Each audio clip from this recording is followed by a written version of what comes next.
Hello everyone, I hope आप सब अच्छे होंगे और अपना मैट्रिसेस का रिवीजन है वो अच्छे से कंप्लीट कर पा रहे होंगे। तो इसी सीरीज में आगे बढ़ते हुए हम स्टार्ट करते हैं अपना लेक्चर नंबर 8। पिछले लेक्चर में हमने मैट्रिक्स के इन्वर्स के बारे में पढ़ा था और उसकी ये वाली थ्योरम देखी थी कि मैट्रिक्स का जो इन्वर्स है उसको हम कैसे निकालते हैं और उसकी प्रोसेस क्या होती है और उसकी नेसेसरी और सफिशिएंट कंडीशन क्या होती है। ये वाली थ्योरम थी कि एक मैट्रिक्स ए का इन्वर्स एग्जिस्ट करने के लिए नेसेसरी और सफिशिएंट कंडीशन है कि मैट्रिक्स हमारी है वो नॉन सिंगुलर होनी चाहिए। दैट मीन्स मैट्रिक्स ए का डिटर्मिनेंट है वो नॉन जीरो होना चाहिए और इन्वर्स हम स्क्वायर मैट्रिक्स का ही निकाल पाते हैं क्योंकि उसके लिए हमें डिटर्मिनेंट निकालना होता है और डिटर्मिनेंट स्क्वायर मैट्रिक्स का ही निकलता है। ठीक है, तो हमने ये कुछ चीज़ें देखी थी और उसमें हमने एक ये वाला फॉर्मूला भी पढ़ा था कि मैट्रिक्स का जो इन्वर्स होता है, अगर कोई भी मैट्रिक्स इन्वर्टिबल है दैट मीन्स ए का डिटर्मिनेंट है, अगर वो नॉन जीरो है तो हम उसका जो इन्वर्स है वो कैसे निकाल सकते हैं।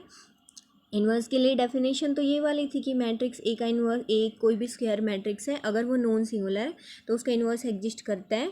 और हम ऐसा बोल देते हैं कि एक मतलब कि एक ऐसी मैट्रिक्स बी एग्जिस्ट कर जाती है कि A B into B A is equal to identity matrix हो जाती है। और बी बी अगर ए एन क्रॉस एन की है तो B B N cross N की ही मैट्रिक्स होती है और यहाँ पर एन क्रॉस एन की आइडेंटिटी मैट्रिक्स के इक्वल आ जाते हैं। तो ये वाली मैट्रिक्स बी को हम ए का इन्वर्स बोल देते हैं और हम ऐसे डिनोट करते हैं कि B is equal to A के ऊपर ऐसे -1 का सिंबल लगाकर इसको हम इन्वर्स से डिनोट करते हैं। ठीक है, तो हमने नेसेसरी सफिशिएंट कंडीशन भी देख ली थी और उसके बाद में हमने जो अपनी थ्योरम में प्रूव किया था वहाँ से हमें मिला था कि जो ए का इन्वर्स है वो किसके इक्वल होता है, adjoint of matrix A upon matrix A का डिटर्मिनेंट, जहाँ पर A determinant is not equal to zero. क्योंकि ये वाली चीज़ है इन्वर्स ये तभी एग्जिस्ट करेगा जब यहाँ पर ये डिनोमिनेटर वाली चीज़ है वो नॉन जीरो होगी, मतलब ए का डिटरमिनेंट नॉन जीरो होगा।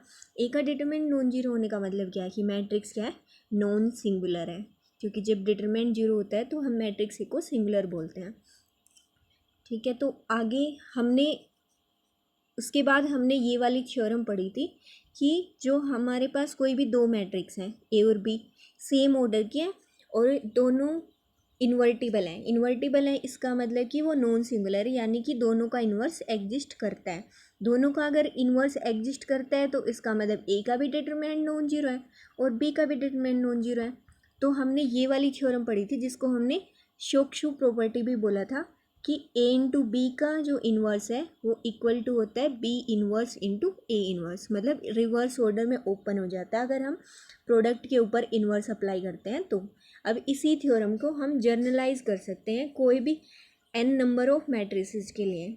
यही वाला हमारे यहाँ पर लिख रखा है कोरोलरी नंबर 1 के अंदर। ठीक है, तो हमने अभी तक देखा कि हमने पिछले लेक्चर में जो किया था एक बार उसको रिकैप किया है। अब उसके बाद ये कोरोलरी नंबर 1 है, इसमें बोला है कि वही वाला जो हमारी शोक्शु वाली प्रॉपर्टी है ना, ये वाली ए इंटू बी का inverse is equal to B inverse into A inverse can be extended to the inverse of the product of more than 2 matrices. दो से ज़्यादा मैट्रिसेज की प्रोडक्ट के लिए हम इस वाले रिजल्ट को एक्सटेंड कर सकते हैं। ठीक है, तो इसने इसलिए कोई भी n मैट्रिसेज मान ली A1 A2 A3 AN are non singular matrices of same order, सारी की सारी सेम ऑर्डर n ऑर्डर की मैट्रिसेज हैं। और यहाँ पर ये जैसे ए इंटू बी के लिए था ना इन्वर्स अप्लाई किया था, वैसे ही अब n मैट्रिसेज ले ली तो n की products A1 into A2 into A3 into AN, उनका जो इन्वर्स है वो ऐसे ही रिवर्स ऑर्डर में खुलेगा। जैसे यहाँ पर बी के ऊपर इन्वर्स पहले आ गया था इंटू ए के ऊपर इन्वर्स बाद में आया था, तो यहाँ पर क्या होगा, पहले लास्ट में कौन सी है, AN मैट्रिक्स है, AN मैट्रिक्स का इन्वर्स इंटू AN-1 का inverse and so on A2 का इन्वर्स इंटू A1 का इन्वर्स, तो इस ऑर्डर में खुल जाएगा। ये वाली कोरोलरी है। अब इसके बाद है ये वाली सेकंड कोरोलरी, इसमें क्या है कि हम अगर इस वाले रिजल्ट के अंदर अगर हम मैट्रिक्स A1 A2 AN इन सबको मैट्रिक्स कोई भी सेम मैट्रिक्स ले लें, मान लिया हमने ए मैट्रिक्स ही मान लिया इन सबको, तो अगर सबको ए मैट्रिक्स मान लिया तो जो ये प्रोडक्ट होगी ये क्या आएगी, ए इंटू ए इंटू ए। अब n टाइम्स हो जाएगा क्योंकि ये n नंबर ऑफ मैट्रिसेस ली थी और सारी हमने इक्वल ले ली, किसी भी मैट्रिक्स ए के इक्वल, तो a n टाइम्स हो जाएगा, इंटू में ऊपर उसका इन्वर्स है।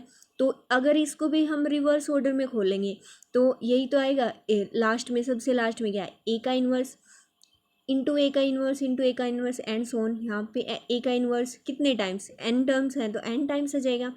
अब हम इसको क्या लिख सकते हैं, जैसे ए मैट्रिक्स है, ए का जो इन्वर्स है वो भी तो एक n क्रॉस n की मैट्रिक्स ही है ना, मान लो उसको कुछ b मान लिया हमने, तो ये वाली टर्म है, ये क्या आ गई, b इंटू बी कितने टाइम्स, n टाइम्स। तो हम इसको लिख सकते हैं ना b की पावर n, तो b का मतलब क्या है, यहाँ पर a इन्वर्स है, तो इसको हम लिख सकते हैं a इन्वर्स की पावर n। ठीक है, तो यहाँ पर यही लिख रखे हैं a इन्वर्स की पावर n। और इधर क्या आएगा, यहाँ पर जो ये लेफ्ट में हमने लिखा है A into A N times, इसको तो हम इस वाली टर्म को तो हम ऐसे लिख सकते हैं ना, इंटू ए एन टाइम्स है, तो इसको हम लिख सकते हैं ए की प्रोडक्ट एन टाइम, तो ए की पावर एन और उसके ऊपर इन्वर्स लगा रखा है, तो लेफ्ट साइड में तो ये वाली चीज़ आई और राइट साइड में क्या आई है, ए इन्वर्स की पावर एन। दैट मीन्स हम यहाँ से हमको ये वाला रिजल्ट मिल गया कि ए की पावर n का जो इन्वर्स होता है वो ए इन्वर्स की पावर n के इक्वल होता है। ठीक है, मतलब हम क्या कर सकते हैं, इन्वर्स और मैट्रिक्स की पावर को आपस में इंटरचेंज कर सकते हैं। तो जैसे मतलब n की कुछ भी वैल्यू हो सकती है, तो अब यहाँ पर हम ये बोल सकते हैं कि जैसे मान लो हमने लिखा कि भाई मैट्रिक्स ए दे रखी है हमें और हमें निकालना है कि जो मैट्रिक्स ए की पावर ना -2 निकालनी है वो कितनी होगी, है ना। तो हमें पता है कि जैसे मैट्रिक्स ए है, अगर मैट्रिक्स ए का डिटरमिनेंट नॉन जीरो है, ठीक है, तो हमें पता है कि ए का इन्वर्स एग्जिस्ट कर जाएगा। ठीक है, अब हमें तो ए का इन्वर्स नहीं, ए की पावर -2 निकालनी है। अब हम इसको कैसे निकालेंगे, अगर ये वाला रिजल्ट है इसमें हम n की जगह पर क्या पुट करेंगे, 2 पुट करेंगे, तो लेफ्ट साइड में क्या बनेगा, ए स्क्वायर की पावर -1, मतलब इसका इन्वर्स ए स्क्वायर का इक्वल्स टू ए इन्वर्स का स्क्वायर। तो यहाँ से हम क्या लिख सकते हैं, ये वाली ये -1 है क्योंकि पावर के ऊपर पावर होती है तो मल्टीप्लाई हो जाती है, मैट्रिसेज में भी ऐसा ही होता है जैसे नंबर्स में होता है। तो यहाँ से हम लिख सकते हैं ए की power -2 is equal to A inverse का स्क्वायर। ठीक है, तो हम ऐसा कर सकते हैं कि हमने मैट्रिक्स ए का ए अगर नॉन सिंगुलर है, डिटरमिनेंट नॉन जीरो है, तो ए का इन्वर्स निकालने का मेथड हमने देखा था, एडजॉइंट ऑफ ए अपॉन ए का डिटरमिनेंट, तो वहाँ से ए का इन्वर्स हमें मिल जाएगा और ए इन्वर्स का स्क्वायर कर देंगे। ए इन्वर्स के स्क्वायर का मतलब है कि ए इन्वर्स की खुद के साथ मल्टीप्लाई हो जाएगी, तो वो वाली मैट्रिक्स किसके इक्वल आ जाएगी, ए की पावर -2 के इक्वल आ जाएगी। ठीक है, ऐसे ही हम यहाँ पर 2 की जगह पर कुछ भी पावर लेकर निकाल सकते हैं। ठीक है, मतलब ए की अगर कोई भी नेगेटिव पावर निकालनी है मैट्रिक्स की, तो ए के इन्वर्स की उतनी ही पावर कर देंगे, तो वो वहाँ से हमें किसी भी, लेकिन क्या होना चाहिए कंडीशन की मैट्रिक्स ए इन्वर्टिबल होनी चाहिए, तभी तो ए इन्वर्स एग्जिस्ट करेगा। ठीक है, अब जो ये वाला नोट है ना, ये वाला नोट हम बाद में पढ़ेंगे क्योंकि इसमें एक चीज़ आती है कॉन्जुगेट।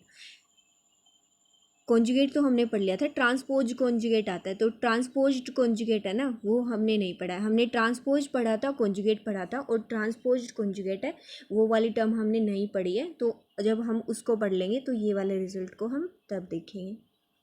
ठीक है, अब नेक्स्ट थ्योरम है यही इन्वर्स के ऊपर ही, if A is a non singular matrix, अगर ए कोई भी नॉन सिंगुलर मैट्रिक्स है। अब देखो नॉन सिंगुलर का मतलब क्या है, इन्वर्टिबल। इन्वर्टिबल दैट मीन्स उसका इन्वर्स एग्जिस्ट करता है, एग्जिस्ट करता है अगर इन्वर्स, तो इसका मतलब क्या है, ए का डिटरमिनेंट इज़ नॉट जीरो, तो ए का डिटरमिनेंट नॉन जीरो है। ठीक है, इतना बता दिया कि हमारी मैट्रिक्स का इन्वर्स एग्जिस्ट करता है, दैट मीन्स वो इन्वर्टिबल है, यानी कि वो नॉन सिंगुलर है। ठीक है, ये सारी चीज़ें ए के मतलब है सबका।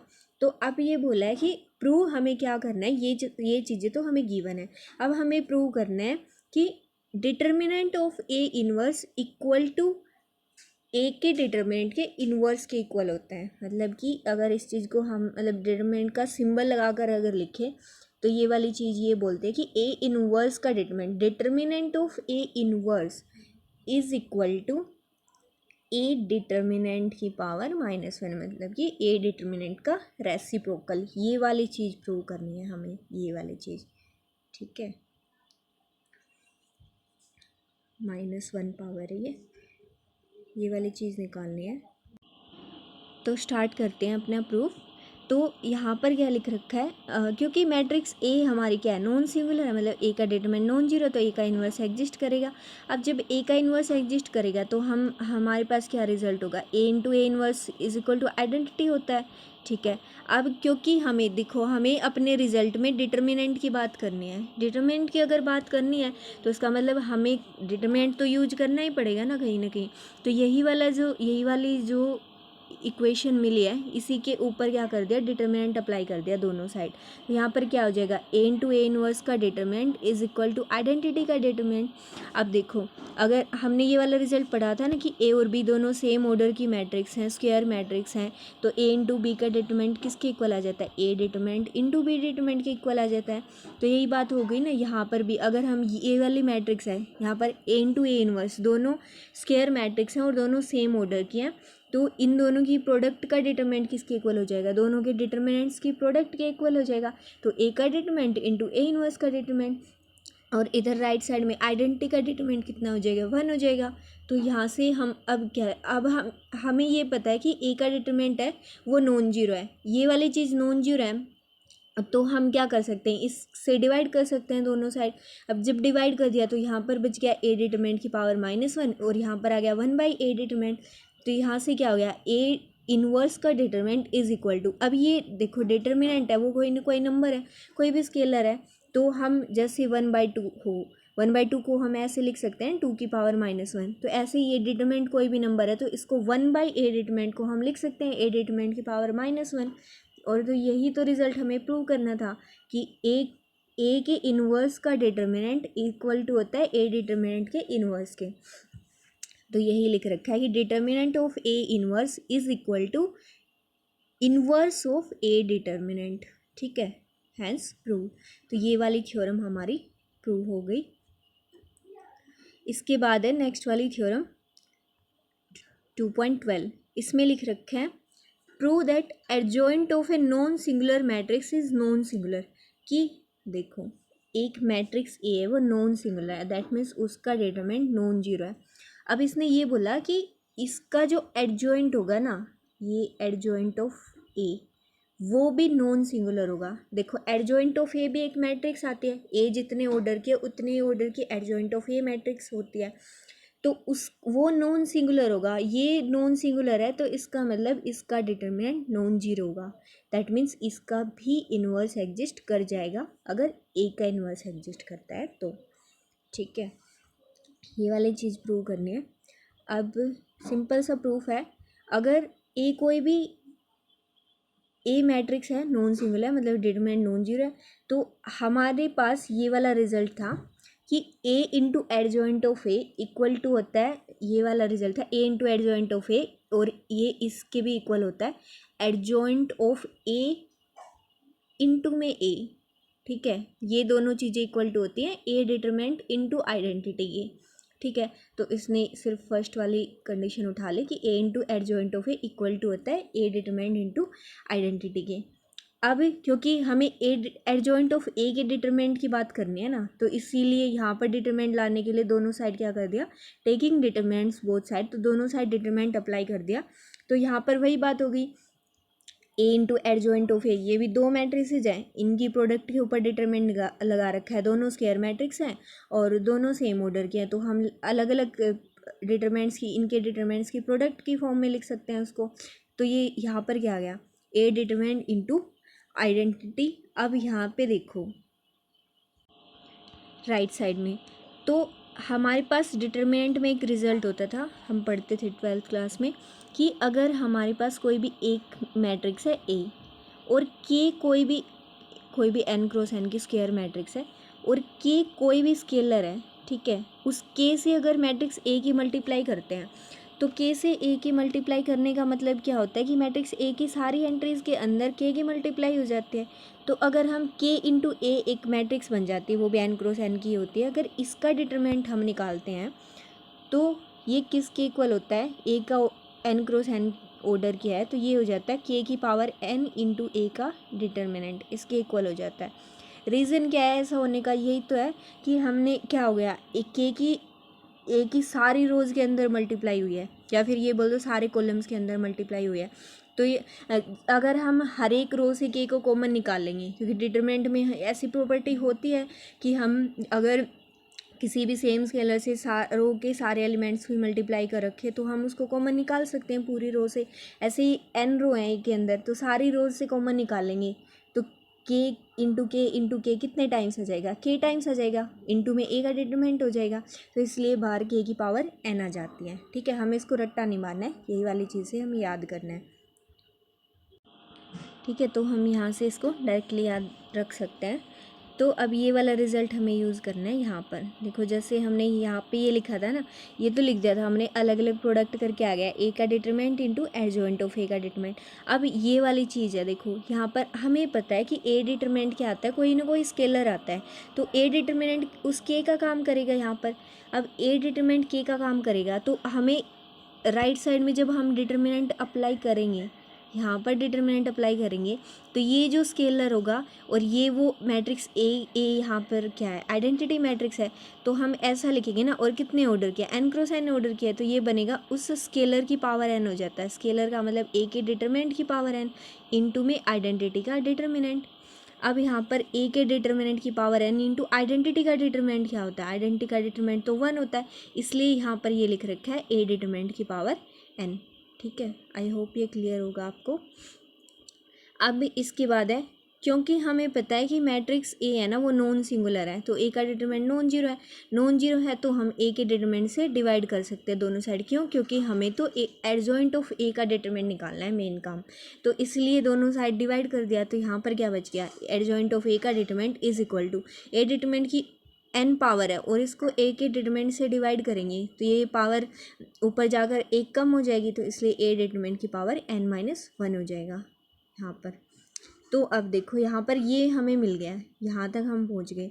अब हमें ये पता है कि a का डिटरमिनेंट है ना वो नॉन जीरो है, तो उसकी कितनी भी n-1 पावर लेंगे हम, कुछ भी पावर लेंगे हम उसकी, वो भी नॉन जीरो आएगी।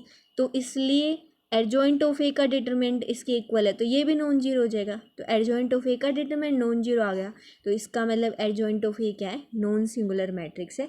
या फिर इसको ऐसे भी बोल सकते हैं कि प्रूव करो कि अगर ए नॉन सिंगुलर है तो एडजॉइंट ऑफ ए अगर इन्वर्टिबल है तो एडजॉइंट ऑफ ए भी इन्वर्टिबल है। यही नॉन सिंगुलर का मतलब तो यही हो जाएगा ना कि इसका डिटरमिनेंट नॉन जीरो है, तो इसका इन्वर्स एग्जिस्ट करेगा, मतलब कि ये इन्वर्टिबल है। ठीक है, तो हमें सारी जो वर्डिंग्स है ना वो कनेक्ट करके चलनी है कि मतलब नॉन सिंगुलर का मतलब इन्वर्टिबल होता है, इन्वर्स एग्जिस्ट कर जाता है, डिटरमिनेंट नॉन जीरो होता है। ठीक है, ये सारी चीज़ें एक ही बात है, मतलब ज़रूरी नहीं है कि यहाँ पर ये लिख के दिया कि नॉन सिंगुलर प्रूव करो तो क्या पता पेपर में ये बोल दें कि ये प्रूव करो कि इन्वर्टिबल है ना। तो ठीक है, ये वाला हमारा कंप्लीट हो गया। अब इसके बाद है नेक्स्ट वाली थ्योरम 2.13। इसमें क्या है, if A is a non-singular matrix of order n, then prove that A non singular matrix है, तो वही बात है कि A का डिटरमिनेंट क्या है, नॉन जीरो है। तो हमें प्रूव करना है एडजॉइंट ऑफ A का डिटरमिनेंट A डिटरमिनेंट की पावर n-1 है। ये तो हमारे यहीं से नहीं प्रूव हो गया, जो हमने अभी ये वाली थ्योरम किया है। A का बस इसमें क्या है, सिर्फ थोड़ा सा वर्डिंग में चेंज कर रखा है। यहाँ पर इसने लिखा था कि ये प्रूव करो कि एडजॉइंट ऑफ ए भी नॉन सिंगुलर है। अब हमने एडजॉइंट ऑफ ए का डिटरमिनेंट किसके इक्वल निकाल दिया, इस वाली चीज़ के इक्वल निकाल दिया, क्योंकि ए का डिटरमिनेंट नॉन जीरो है। तो ये वाला रिजल्ट तो हमारे पास वैसे भी होता है, A into adjoint of A is equal to A determinant into identity होता है, ये तो हमेशा ट्रू होता है। तो यहाँ से हमने दोनों साइड डिटरमिनेंट अप्लाई कर दिया था, तो यहाँ से हमारे पास ये आ गया था कि एडजॉइंट ऑफ ए का डिटरमिनेंट इसके इक्वल होता है। तो जो ये वाली चीज़ है ना, ये वाला, ये 1 वाला पॉइंट, ये स्पेशल केस है इसी वाली मैट्रिक्स का, इसी वाली का, मतलब ये वाली थ्योरम है, ये स्पेशल केस है इसका। तो हमने ये वाला प्रूव कर दिया, यहाँ तक हमने प्रूव करके, यहाँ तक हमारी ये वाली थ्योरम 2.13 का फर्स्ट पार्ट है, ये सेम तरीके से प्रूव हो गया। अब तो इसमें बस एक्स्ट्रा कंडीशन ये दे रखी है, ये वाली थ्योरम अब जो हमने प्रूव की थी कि अगर ए नॉन सिंगुलर है तो, कि ए का डिटर्मिनेंट अगर नॉन जीरो है तो बस ये भी एडजॉइंट ऑफ ए भी नॉन सिंगुलर हो जाएगी, है ना। तो ये वाली थ्योरम हमारा इस वाली थ्योरम का ना वन पार्ट का एक स्पेशल केस है, जिसमें ये भी बता रखा है कि ए का डिटर्मिनेंट नॉन जीरो है। अब इसका सेकंड पार्ट करते हैं। सेकंड पार्ट में क्या लिख रखा है, adjoint of adjoint A is equal to A determinant की पावर n-2 इंटू ए। इसको प्रूव करना है, मतलब एडजॉइंट ऑफ ए जो मैट्रिक्स आती है उसको फिर से एडजॉइंट ले दिया, मतलब एडजॉइंट ऑफ ए कोई बी मैट्रिक्स बनी, उसके फिर से कोफैक्टर्स निकाल के उनको मैट्रिक्स के करस्पॉन्डिंग एलिमेंट की जगह पर पुट करके फिर उसका ट्रांसपोज लिया, तो तब फिर से मैट्रिक्स बी का जो कि एडजॉइंट ऑफ ए के इक्वल थी उसका एडजॉइंट निकाला, और वो किसके इक्वल होता है, इस वाली चीज़ के इक्वल होता है। अब देखो अगर हम ये करने लगेंगे कि हम मैट्रिक्स ए का एडजॉइंट निकालेंगे कोफैक्टर वगैरह निकाल के, अब हमें मैट्रिक्स के ऑर्डर का भी नहीं पता, तो हम ऑर्डर भी कुछ कंसीडर करके चलेंगे, फिर उसका एडजॉइंट निकालेंगे, कोफैक्टर वगैरह निकाल के एडजॉइंट ए आया, फिर से उस मैट्रिक्स के ऊपर का एडजॉइंट निकालेंगे कोफैक्टर वगैरह निकाल के, तो बहुत लेंथी प्रोसेस हो जाएगी। तो इसलिए हमने अभी तक ये जो थ्योरम्स करी हैं, हमारी 2-3 थ्योरम जो भी, इन्हीं की हेल्प से हम ये वाले रिजल्ट को प्रूव करेंगे, है ना। तो इसीलिए जो बिल्कुल एक एक डेफिनेशन है ना वो इम्पोर्टेंट है, क्योंकि हर एक डेफिनेशन और थ्योरम अपने से अगली थ्योरम को लिंक करती है। तो अगर हम पिछले वाले को याद नहीं रखेंगे तो आगे वाली है ना वो भी समझ नहीं आएंगी एक भी, ठीक है। तो अब ये वाला सेकंड वाला पार्ट हम करते हैं। हमने ये वाला रिजल्ट है ना, देखो यहाँ तक तो हमने प्रूव कर लिया था कि एडजॉइंट ऑफ ए का डिटरमिनेंट ए डिटरमिनेंट की पावर n-1 के इक्वल होता है। अब यहाँ पर अब देखो यहाँ पर क्या करना है, एक बार फिर से एडजॉइंट अप्लाई करना है, तो इसीलिए हमें मतलब आइडिया वहीं से लग जाता है कि हमने जो प्रूव करना है ना, जो हमारी थ्योरम है ना वहाँ पर प्रूव करने के लिए बोला गया है, वही वाली चीज़ से हमें आइडिया लग जाता है कि हमें कौन से स्टेप्स लेकर चलने हैं, कौन सी टर्म है वो कंसीडर करके चलनी है, और हमें कहाँ पर कौन सी चीज़ पुट करनी है, तो हमें आइडिया लग जाता है वहीं से। तो जैसे ये वाले हैं, तो इसमें क्योंकि हमें एडजॉइंट फिर से अप्लाई करना है, तो इसलिए यहाँ पर क्या कर दिया, ए को एडजॉइंट ऑफ ए से रिप्लेस कर दिया, मतलब यहाँ पर ए की जगह पर एडजॉइंट ऑफ ए लिख दिया, ठीक है। और कहाँ पर, इक्वेशन नंबर 1 में लिखा है, देखो ये वाली थी ना इक्वेशन नंबर 1, ये वाली ए इंटू एडजॉइंट ऑफ ए किसके इक्वल होती है, ए डिटर्मिनेंट इंटू आइडेंटिटी के। तो यहाँ पर ए की जगह पर एडजॉइंट ऑफ ए पुट कर दिया, तो यहाँ पर क्या आ जाएगा, यहाँ पर ए की जगह पर पुट किया तो ये एडजॉइंट ऑफ ए आ गया। अब ये एडजॉइंट ऑफ ए की जगह पर एडजॉइंट ऑफ ए, ठीक है। यहाँ पर ए का डिटर्मिनेंट है, तो यहाँ पर अब क्या बन जाएगा, ए एडजॉइंट ऑफ ए का डिटर्मिनेंट इनटू आइडेंटिटी। अब ये देखो, अब ये वाली जो चीज़ है एडजॉइंट ऑफ ए का डिटर्मिनेंट इनटू आइडेंटिटी, ये वाली चीज़ किसके इक्वल है, इस वाली चीज़ के इक्वल है, इसके इक्वल, इस वाली इक्वेशन से जो हमने फर्स्ट पार्ट में प्रूव की थी। तो इसकी जगह पर हमने लिख दिया ए के डिटरमिनेंट की पावर n-1 इंटू में आइडेंटिटी, ठीक है। तो अब यहाँ से क्या कर दिया, दोनों साइड ए मैट्रिक्स से मल्टीप्लाई कर दी, दोनों साइड ए मैट्रिक्स से मल्टीप्लाई कर प्री मल्टीप्लाई करेंगे, प्री मल्टीप्लाई मतलब पहले मल्टीप्लाई, पोस्ट मल्टीप्लाई होती तो यहाँ पर ए से मल्टीप्लाई होती, ठीक है। तो मैट्रिसेस के केस में ये मैटर करता है कि प्री मल्टीप्लाई किया पोस्ट मल्टीप्लाई करी है, ठीक है। जैसे जब हम रियल नंबर्स के केस में करते हैं तो हमें, क्योंकि वो कोमिटेटिव होते हैं, मतलब अल्फ़ा इंटू बीटा करें या बीटा इंटू अल्फ़ा करें तो कोई फ़र्क नहीं पड़ता, लेकिन हम अगर मैट्रिसेस में करते हैं ना, ए इंटू बी किया या बी इंटू ए किया, तो प्री मल्टीप्लाई और पोस्ट मल्टीप्लाई में डिफरेंस आता है, क्योंकि इन जनरल मैट्रिक्स मल्टीप्लिकेशन है वो कोमिटेटिव नहीं होता है, इसलिए तो ये ध्यान रखना होता है कि प्री मल्टीप्लाई या पोस्ट मल्टीप्लाई। जैसे हमने यहाँ पर प्री मल्टीप्लाई कर दिया तो ये क्या बना, ए इंटू एडजॉइंट ऑफ ए, यहाँ से हो गया। अब यहाँ से ये वाली चीज़ है, देखो ए डिटरमिनेंट की पावर n-1 इंटू आइडेंटिटी है। अब जब हम इसमें मैट्रिक्स ए की मल्टीप्लाई करेंगे, ये वाला तो स्केलर है, ये वाला स्केलर तो बाहर आ जाएगा, और आइडेंटिटी की मल्टीप्लाई होगी मैट्रिक्स ए के साथ। अब ए भी n क्रॉस n किया है, और आइडेंटिटी इंटू ए को हम क्या लिख सकते हैं, ए लिख सकते हैं, तो इसलिए यहाँ पर ए लिख रखा है। तो अब ये वाला देखो, ये वाली चीज़ का तो हमें पता है, ए इंटू एडजॉइंट ऑफ ए किसके इक्वल होता है, ए डिटरमिनेंट इंटू आइडेंटिटी के इक्वल होता है।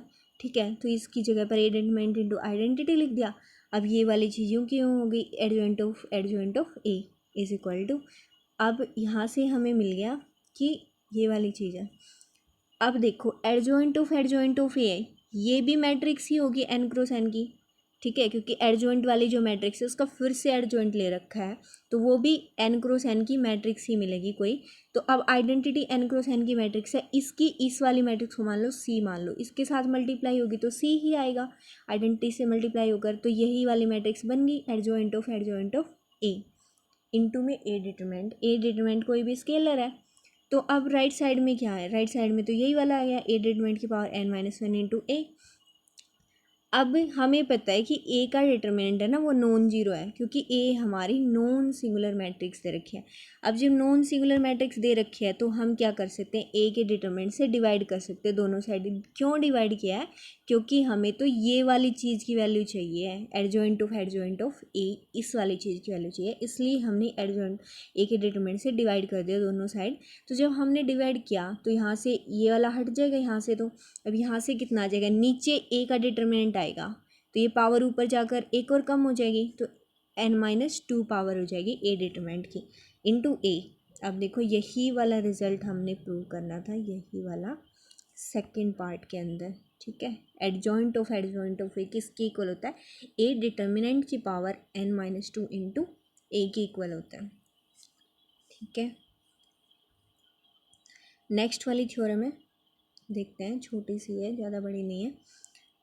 If A is a non singular matrix then prove that A transpose is also non singular. ठीक है, देखो पीछे एक थ्योरम आई थी उसमें हमने ये प्रूव किया था कि अगर A नॉन सिंगुलर है, मतलब कि A का डिटरमिनेंट नॉन जीरो है, तो एडजॉइंट ऑफ A भी नॉन सिंगुलर होगी, मतलब एडजॉइंट ऑफ A का डिटरमिनेंट भी नॉन जीरो होगा। और वो किसके इक्वल आया था, A डिटरमिनेंट की पावर n-1 के इक्वल आया था। ये चीज़ भी याद रखनी है, मतलब जैसे क्वेश्चन में अगर पूछ लेंगे कि ये वाली मैट्रिक्स A गिवन है, एडजॉइंट ऑफ A का डिटरमिनेंट निकालो, तो हमारे पास दो तरीके हो जाएंगे, या तो हम मैट्रिक्स ए जो हमें दे रखे है उसका एडजॉइंट वाली मैट्रिक्स बना लें, वही कोफैक्टर्स वगैरह निकाल के मैट्रिक्स बना लें और फिर उसका डिटरमिनेंट निकाल दें। ठीक है, ये तो बिल्कुल सीधा सा वे है।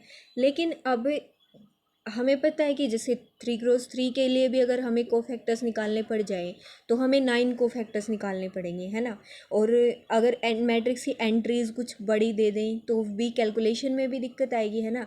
तो इसलिए वो लेंदी प्रोसेस हो जाएगी बहुत ज़्यादा, और 3 ऑर्डर से बड़े ऑर्डर की दे दी तो और ही ज़्यादा दिक्कत हो जाएगी, है ना। हम कोफैक्टर्स ही निकालते रह जाएंगे। तो एक तो ये तरीका है, मतलब कि सीधा सा कि एडजॉइंट निकाल कर ये करें, लेकिन ये थोड़ा लेंदी तरीका है। तो हमें ये वाली थ्योरम है ना जो हमने निकाला है कि एडजॉइंट ऑफ ए का डिटरमिनेंट है वो ए डिटरमिनेंट की पावर n-1 के इक्वल होता है। तो ये वाला रिजल्ट कितनी ज़्यादा हेल्प कर देगा हमें, कि हमें सिर्फ हमारी मैट्रिक्स ए का डिटरमिनेंट निकालना है, ए के डिटरमिनेंट ए जितने ऑर्डर की है, ए डिटरमिनेंट की पावर उससे एक कम कर देनी है और वही एडजॉइंट ऑफ ए का डिटरमिनेंट आ जाएगा। हमें एडजॉइंट ऑफ ए निकालनी भी नहीं पड़ेगी, डायरेक्ट उसका डिटरमिनेंट हम बता सकते हैं ए के डिटरमिनेंट की हेल्प से। ठीक है, तो हमें सिर्फ ये नहीं है कि हमें अपनी थ्योरम है उसका प्रूफ समझ लिया और हमने उसको रट लिया, हम कर देंगे प्रूफ्स को, मतलब समझ लेंगे, और लेकिन अल्टीमेट उसका बेनिफिट तभी है जब हम उसको क्वेश्चंस में अप्लाई कर पाएंगे। मतलब अगर ये वाली थ्योरम पढ़ने के बाद भी अगर हम एडजॉइंट ऑफ ए का डिटरमिनेंट अगर हमसे कोई पूछे, मतलब और साथ में ये भी दे रखा है कि मैट्रिक्स ए हमें बता रखी है, तो तब भी हम पूरा एडजॉइंट निकाल कर तब हम डिटरमिनेंट निकालें तो क्या फ़ायदा हुआ हमारे ये वाला रिज़ल्ट पढ़ने का, है ना। तो फ़ायदा तो तभी है ना कि हम इस वाले रिज़ल्ट को अपने क्वेश्चंस में इम्प्लीमेंट कर पाएँ। ठीक है, और वो तभी होगा जब हम अपने क्वेश्चंस की आगे जाकर प्रैक्टिस करते रहेंगे। ठीक है, तो हमें थ्योरम्स बहुत ज़्यादा इम्पोर्टेंट है बेसिक के लिए, क्योंकि हमारा ये वाला बेसिक्स जब क्लियर हो जाएगा, थ्योरम्स हमारी क्लियर हो जाएंगी एकदम से, तो हमें ये रहेगा कि हम शॉर्टकट्स के पीछे नहीं भागे, हमने एकदम क्लैरिटी से अपनी चीज़ों को सीखा है, और फिर हमें क्वेश्चन करना ना बहुत ज़्यादा आसान लगेगा। और जब हम इन क्वेश्चंस में इन प्रूफ्स को इम्प्लीमेंट करेंगे ना, इन रिजल्ट्स को इम्प्लीमेंट्स करेंगे। प्रूफ्स तो हमने यहाँ से सीख लिए थ्योरम्स के। अब इन रिजल्ट्स को जब हम इम्प्लीमेंट करेंगे अपने क्वेश्चंस में, तो ये रिजल्ट्स जब हम बार बार अप्लाई करेंगे क्वेश्चंस में, तो अपने आप जो थ्योरम का जो लास्ट में जो रिजल्ट कंक्लूजन निकल कर आता है ना, वो हमें अपने आप याद रहने लग जाएगा जब हम इसके क्वेश्चंस प्रैक्टिस करेंगे। ठीक है, तो ऐसा मतलब हमें ऐसा मान के नहीं चलना है कि ज़्यादा थ्योरी चल रही है, बोरिंग हो रहा है, ये हो रहा है, वो हो रहा है। तो हमें थोड़ा पेशेंस रखनी है, तो हम कर पाएंगे आराम से इन चीज़ों को। ठीक है, तो अब ये वाली थ्योरम है, छोटी सी है। इसमें यही करना है कि जैसे हमने एडजॉइंट के लिए किया था ना, कि अगर ए नॉन सिंगुलर है तो एडजॉइंट ऑफ ए भी नॉन सिंगुलर होगी। तो अब इसके अंदर यही है कि मैट्रिक्स ए अगर नॉन सिंगुलर है, तो इसमें ट्रांसपोज के बारे में बोल दिया कि जो ए ट्रांसपोज है ना, वो भी नॉन सिंगुलर हो जाएगी। और ए ट्रांसपोज का इन्वर्स किसके इक्वल आ जाएगा? ए इन्वर्स के ट्रांसपोज के इक्वल आ जाएगा। देखो, तो वही है, ए नॉन सिंगुलर है तो ए का डिटरमिनेंट नॉन जीरो है, तो ए का इन्वर्स एग्जिस्ट करेगा। और ये वाली चीज़ का हमें पता है कि ए इंटू ए इन्वर्स किसके इक्वल होता है? A inverse into A is equal to identity के इक्वल होता है। अब दोनों साइड, क्योंकि हमें ट्रांसपोज के लिए रिजल्ट प्रूव करना है। देखो, हमें पता चलता जाएगा ना कि आगे से आगे हमें अब कब एडजॉइंट लेना, कब डिटरमिनेंट लेना, कब ट्रांसपोज लेना, क्योंकि हमें रिजल्ट ही ट्रांसपोज के लिए प्रूव करना है, तो ट्रांसपोज तो अप्लाई करना ही पड़ेगा। तो इसीलिए इस वाली चीज़ के ऊपर क्या कर दिया? ट्रांसपोज अप्लाई कर दिया। ट्रांसपोज अप्लाई कर दिया दोनों पे। तो अब ट्रांसपोज के लिए हमने रिजल्ट पढ़ा था कि जो मैट्रिक्स ए होती है, ए इंटू बी का जो ट्रांसपोज होता है वो इक्वल टू होता है B transpose into A transpose के। ठीक है, तो यहाँ से अब यही वाली चीज़ हो गई ना कि यहाँ पर ए इंटू ए इन्वर्स का ट्रांसपोज क्या हो जाएगा? ए इन्वर्स का transpose into A transpose, reverse order में होता है। तो यहाँ से भी क्या हो गया? ए का ट्रांसपोज इंटू ए इन्वर्स का transpose is equal to matrix identity. अब हमें पता है, यहाँ पर देखो, ये वाली जो चीज़ आ गई ना, यहाँ पर ये वाली जो बन गई, यहाँ से देखो, अगर हम ए इन्वर्स ए जो ट्रांसपोज है ना, वो वाली मैट्रिक्स को बी मान लें, है ना, तो अब यहाँ पर देखो, अब ये वाला रिजल्ट तो हमने पढ़ा था कि ए का जो, तो अगर हम ए का इन्वर्स, ए का ट्रांसपोज है, इसको मैट्रिक्स बी कंसिडर करते हैं। ठीक है, तो यहाँ पर देखो, हम यहाँ पर हमने बी मैट्रिक्स इसको कंसिडर किया है, और ये जो ए इन्वर्स का ट्रांसपोज है ना, इसको हम मैट्रिक्स सी कंसिडर करते हैं। तो यहाँ से हमें क्या मिल गया? C into B is equal to B into C is equal to identity. तो यहाँ से हमें ए ट्रांसपोज मैट्रिक्स जो बी थी ना, उसके लिए हमें एक सी मैट्रिक्स मिल गई जो किसके इक्वल है? ये इस वाली मैट्रिक्स के इक्वल है, ए इन्वर्स का ट्रांसपोज। तो जिसके लिए हम ऐसा लिख सकते हैं, C into B is equal to B into C is equal to identity. That means हमारी मैट्रिक्स जो बी है वो इन्वर्टिबल है। बी हमने किसको माना था? बी हमने ए इन्वर्स को माना था, तो ए ट्रांसपोज को माना था। दैट मीन्स ए ट्रांसपोज है ना, वो इन्वर्टिबल है। और इसका इन्वर्स क्या है? जैसे बी का इन्वर्स है वो सी है ना, तो यही जो ए ट्रांसपोज का इन्वर्स है वो किसके इक्वल आया? ये वाले मैट्रिक्स सी हमने मानी थी, तो ए इन्वर्स का ट्रांसपोज इसके इक्वल आ गया। यही वाली चीज़ प्रूव करनी थी कि अगर ए इन्वर्टिबल है तो ए का जो ट्रांसपोज होता है वो भी इन्वर्टिबल है, दैट मीन्स नॉन सिंगुलर है। तो या और साथ में ये होता है कि ए ट्रांसपोज का इन्वर्स ए इन्वर्स के ट्रांसपोज के इक्वल होता है। तो हमने ये वाले रिजल्ट को प्रूव कर दिया। यही हमने प्रूव करना था, मतलब कि हम क्या कर सकते हैं? इंटरचेंज कर सकते हैं ट्रांसपोज और इन्वर्स को आपस में। ठीक है, आई होप आपको यहाँ तक का कंप्लीट क्लियर हो गया होगा। कोई डाउट है तो आप कमेंट सेक्शन में पूछ सकते हैं। और इसमें जो आगे है वो बस एक छोटा सा टॉपिक रहता है, मैट्रिक्स का जो ट्रांसपोज कॉन्जुगेट होता है वो क्या होता है। हमने कॉन्जुगेट पढ़ रखा है, ट्रांसपोज पढ़ रखा है, उन्हीं को कंबाइन करके एक प्रॉपर्टी बनती है जिसको हम ट्रांसपोज्ड कॉन्जुगेट बोलते हैं और थीटा से डिनोट करते हैं। तो इस वाले बस ये वाले रिजल्ट है, छोटे से ही हैं, थोड़े से 2-3 मिनट का काम है। इसको हम नेक्स्ट लेक्चर के अंदर देखेंगे और फिर हम अब आगे अपने क्वेश्चन स्टार्ट करेंगे, क्योंकि हमने बिल्कुल बहुत टाइम लगा के ना अपनी थ्योरी को एकदम से पक्का करने की कोशिश किया है। आप लोग एक काम कर सकते हैं, नेक्स्ट लेक्चर से पहले तक हमने यहाँ तक जितनी भी अपनी थ्योरम्स पढ़ी हैं अपने सारे लेक्चर्स के अंदर। तो हम आप लोग इनको एक बार अच्छे से रिवाइज़ कर सकते हैं ताकि हम फिर अपने क्वेश्चंस में आराम से इसको अप्लाई कर पाएँ। अब हम बिल्कुल आसानी से और जल्दी जल्दी अपने क्वेश्चंस को कंप्लीट कर पाएंगे। Thank you.